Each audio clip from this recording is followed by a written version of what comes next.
Hey everybody, this is a quick video in case you have a Dali Sound Hub transmitter and you need to do a hard reset to the factory default settings. Now you might want to do this for one of two reasons. The first is troubleshooting.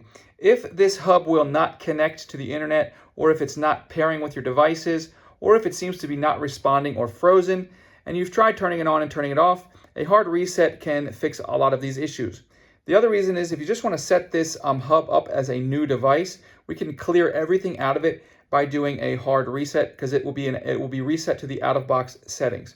So all we need to do if we want to do this is go ahead and turn the Sound Hub on, and then we're just going to go up here and we're going to press the link and connect button, which will make it enter the pairing mode.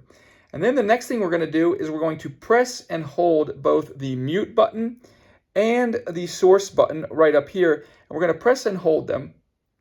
And while we're doing that, we are going to press the on-off button. And then we're going to release all of the buttons once we get this figure 8 display on the little screen. And then what will happen is we'll get an 8-8 on the screen and the hub will turn off. If we wait, then we're going to wait for about 10 seconds. We can turn it back on and it will be reset to its factory settings.